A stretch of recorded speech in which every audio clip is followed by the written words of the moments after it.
Hello, everyone, and welcome to today's press conference at the Jerusalem Press Club, JPC. My name is Talia Dekel-Fleissig. 74 days have passed since Hamas invaded southern Israel, murdering some 1,400 people and kidnapping hundreds. 129 hostages are still being held in Gaza, with the fates of most of them unknown. 110 have returned to Israel, albeit very different from before they were torn from their homes during the brief truce between Israel and Hamas. Shortly after the war began, JPC spoke to Adva Adar, who at the time had two members of family missing. Her grandmother Yafa, 85, was released after 49 days of captivity, while her cousin Tamir, the father of two small children, remains in Gaza. Adva has agreed to speak with us again to share her thoughts and feelings at this time. Adva, thank you so much for coming back. Thank you for being here and for listening. Let's start with something positive for once. How's Safta, your grandma, doing? It's not easy. She's a lot to process, and she needs to start building back her life and building back her body systems that got hurt, and building her soul and her spirit back. But she's a very, very strong and inspired woman, and we're positive, and we're with her in this road. And yeah, she's amazing, but she still has a lot to go through. Understandably. I'm not sure if you saw the Uvda episode on Channel 12 with her, in which she shared some of her experiences in captivity, which also included her and others giving their only food to the even hungrier small children they were with at some times. Do your grandmother's abilities to have been able to do this while under, such difficult conditions herself surprise you, or is this something that not at all surprising? Actually, I believed that if she would be with other people, she will do her best to protect them and to help them. And as we know, other families that had children captive, I told their families that I'm sure that if my grandmother is there with them, I know she would be there for them. She would keep them as safe as she can. She would keep them as happy as she can. So, no one could imagine that would be the reality, but I was sure that she would do everything for others. I mean, that's the kind of woman she is. She actually said at some point that she doesn't plan to return to Nir Oz, which of course is a kibbutz that she and others were actively part of founding earlier in the years of the state. How does this make you feel, given that you grew up there? What does it make you feel about the future of the area of home, the concept of home? I actually wasn't growing up there. I was born there, but I left when I was very young. But all my other family members, they are all from the kibbutz. And I think that right now, no one can think about returning to the kibbutz before all the hostages will come back home. We can't think about recovering. We can't think about building back the kibbutz when people can't feel safe, and the basic sense of safe was taken from them, from their beds, from their houses. So I can totally understand it. And I also, the kibbutz right now, all the houses are either burned or broken, or so it will take years to even be able to go back. And of course, in her age and in her condition, she doesn't have those years to wait.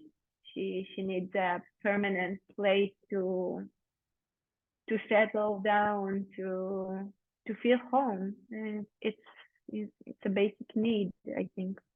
So how is the family coming together to make that happen? Like, is there support? Are you taking her somewhere? Like how is that working on the ground?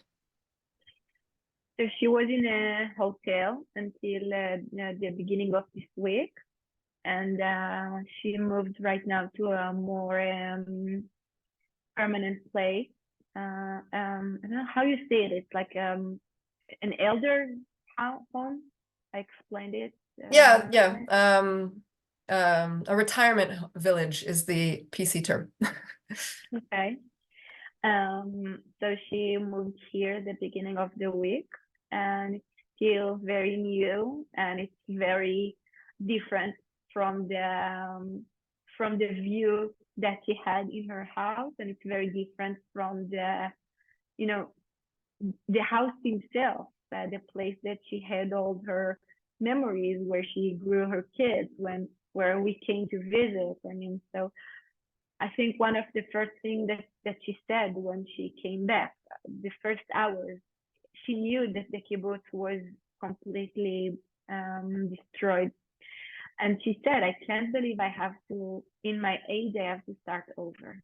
I can't believe that no one in 85 has to start over. It's not easy for her. And of course, it's understandable, but it was really bothering her, thinking that she has no memories and no like the basic photos that she had in her house, the basic all the memories you gather around the years. She has nothing. Everything is new, from the equipment in her house till the photos of her children. And but we are with her all the way, and we are here a lot, and we're trying to make this as smooth and easy and nice as we can. But So it will you're take there now time. with her? Yeah, yeah, So until your life also has really gone completely on hold, if you're yeah, so yeah. involved. All of us, we stopped our life at the 7th of October, and uh, we focused on the fight to bring them back home. And right now we are jungling between the continue the fight, because my cousin is still there, and because there's still 139, I think right now it's the current number of people that are still being held captive, and with trying to make her comfortable and to be with her and to make her feel as hugged as and safe as we can. Do you know at all if she was able to receive any information about him while she was there, maybe through somebody else? Do you know About my anything cousin, about Tamir's condition, anything? no, when she came back, she told us that she thought that all the family are gone, all her kids, her grandkids, her great grandkids, they were all, except my family, they were all living in the kibbutz. And when she left, she saw the entire kibbutz on fire, and she got a text message from my aunt, from her daughter, writing that they have terrorists in their house. And then the terrorists took her from her house, and that was the last message she got. So she was sure that her kids and her grandkids are all dead. And when she came back, she realized that they are alive. So that was a huge relief for her, because she was grieving for them all those days. And she came back, she realized that they are alive, but then we had to tell her that Tamir is also kidnapped. And after she'd been like gone through this hell, and she knows how it looks like, and she knows the condition, thinking that he is in the same place, it's very hard for her. Can you tell us a little bit about him, about Tamir? Tamir is 38 years old. He's the father of two young children. Neta, she's 3 years old, and Asaf is 7 years old. And they both were burned in the kibbutz. He was living there with his wife, Adar, He's a farmer. He was growing potatoes. Very simple, humble, funny person. Really loved nature and the basic, going outside with his kids to see the fields and to smell the flowers and to see the sun. And I'm thinking about this basic needs that was taken from him. I mean, he can't see the light. He can't smell the nature. He can, I don't know what, if he can breathe and what and where.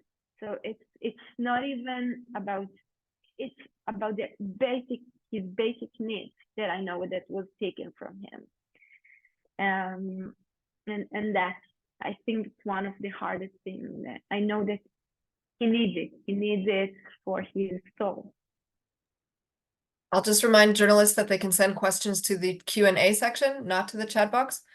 Adva, there was a video released by Hamas. Obviously, there's an element of psychological terror and so forth, but it does tell us about other captives. We know that there are 3 men that, at least at the time of the video, were alive. Does this give you hope about Tamir's situation, or does it cause more fear? What does it do when this kind of stuff comes out? First of all, knowing how they looked before they were captive, and watching them on this video now, it was very, very hard. I mean, you can see in their face, you can see in their body what they are going through. And so it gives some hope knowing that they are alive, but I don't think that you can conclude from it about Tamir's life, because we know that they are spread all over the street. And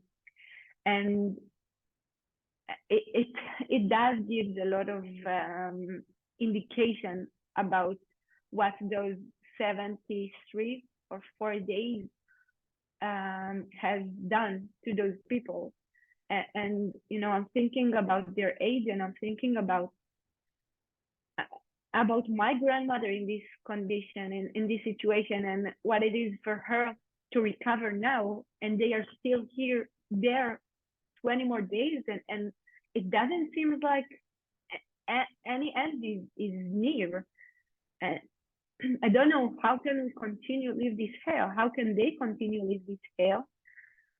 So I don't know, optimism, it's not the I don't know if this is the feeling that can describe fear. I think that's more correct.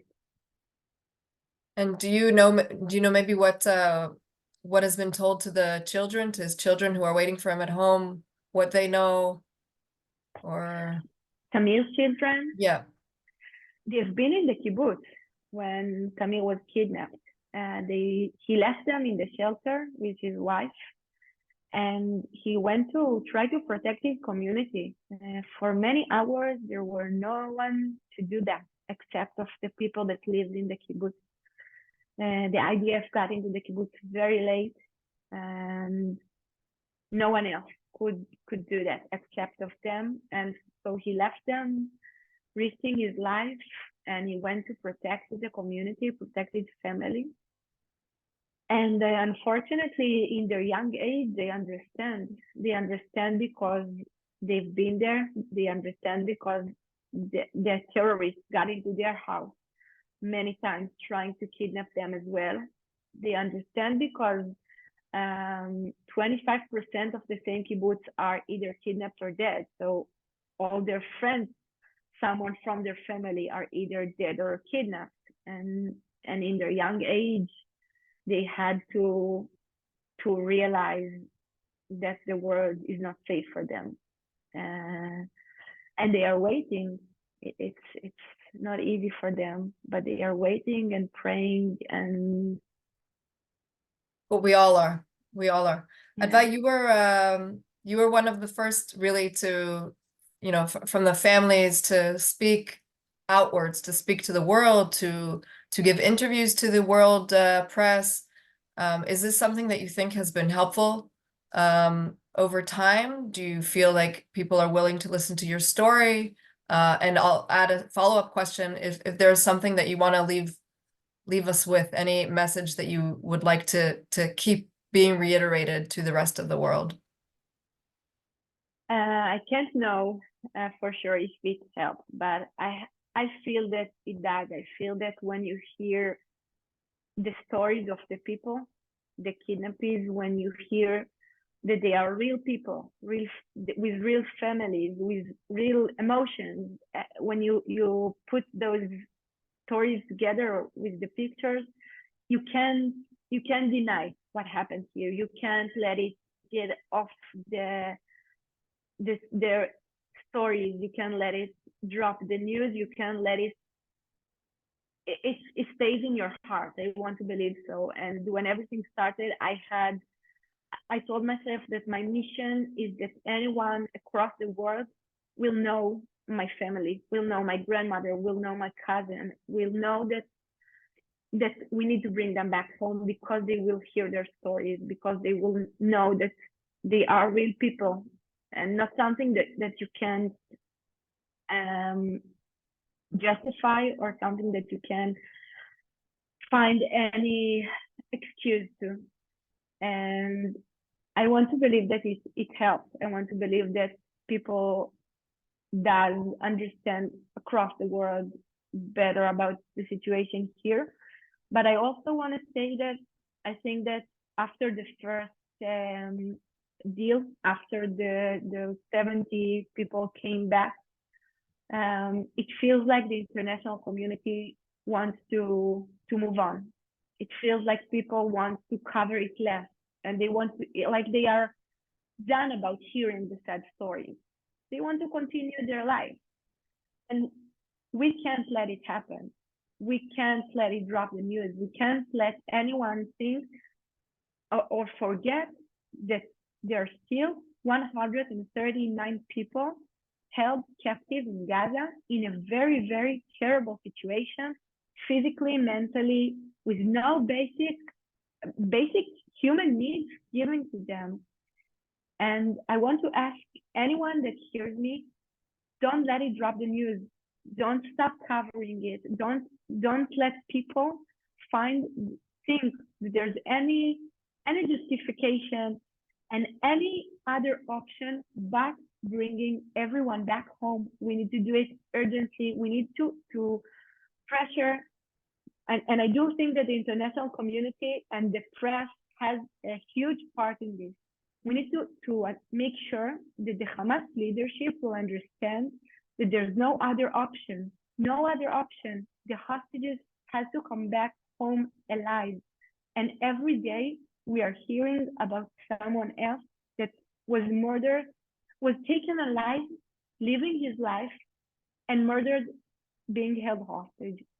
And we can't bury more people. We can't let it happen. We need to bring those people alive. We need to try to recover as a nation, as a worldwide situation. We need to recover, and we can't recover unless they will come back home. Very, very strong message, and especially as we approach the holiday period around the world, of course, with everyone celebrating Christmas with their families. Here in Israel, we'd also like to be able to celebrate every upcoming holiday with our own families. Thank you so much, Adva, for opening up and discussing this very, very painful issue. And of course, we are there with you in your struggle, and we hope to see Tamir home as well as soon as possible. Thank you. Thank you very much. Thank you, everyone, for joining us. Stay tuned for more JPC events, including our tour of the Jerusalem Old City this Thursday, as well as the group support session for journalists tomorrow night. If you're not receiving our invitations, please make sure to write to us at info@jerusalempressclub.com. And of course, thank you to my colleague, Ellie Klutstein, for facilitating this call. Goodbye, everybody.